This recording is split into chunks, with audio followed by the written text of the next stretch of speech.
اعوذ باللہ من الشیطان الرجیم، بسم اللہ الرحمن الرحیم۔ شروع اللہ کے نام سے جو بہت بڑا مہربان نہایت رحم کرنے والا ہے۔ عزیز میرے بہنوں، بھائیوں، دوستو، السلام علیکم۔ آج میں آپ کو یا رزاقو کا وظیفہ بتانے جا رہا ہوں، جو کہ اللہ تعالیٰ کا صفاتی نام ہے۔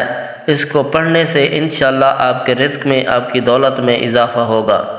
جن دوستوں نے میرے چینل کو سبسکرائب نہیں کیا وہ چینل کو سبسکرائب کر دیں تاکہ ہر نئی آنے والی ویڈیو آپ تک پہنچ سکے۔ میرے عزیز بہنوں، بھائیوں، دوستو، آپ کو میں اتنا لمبا بڑا وظیفہ نہیں بتانے جا رہا۔ ایک چھوٹا سا عمل آپ نے کرنا ہے، جو کہ نماز فجر کے بعد آپ نے اس عمل کو کرنا ہے۔ میرے عزیز بہنوں، بھائیوں، جب آپ نے نماز فجر ادا کر لی، اس کے بعد آپ نے صرف 3 مرتبہ درود پاک پڑھ لینا ہے۔ کوئی سا بھی درود پاک پڑھ لیں، لیکن درود ابراہیمی پڑھا کرو، بہت زیادہ افضل درود پاک ہے، نماز میں بھی پڑھا جاتا ہے، اس کی فضیلت بہت زیادہ ہے۔ 1 مرتبہ ثواب کے طور پر میرے ساتھ بھی پڑھ لو۔ اللہم صلی علی محمد وعلی آل محمد کما صلیت علی ابراہیم وعلی آل ابراہیم انک حمید مجید۔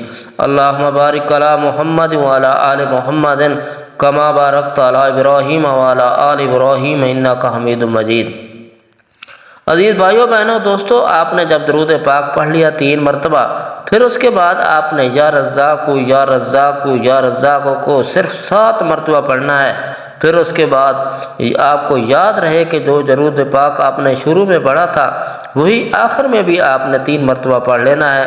انشاءاللہ آپ کے رزق میں برکت ہو گیا، آپ کے دولت میں اضافہ ہوگا، اور آپ کے دن بھر کی جو بھی خواہش اور حاجت ہوگی وہ پوری ہوگی۔ السلام علیکم ورحمۃ اللہ وبرکاتہ۔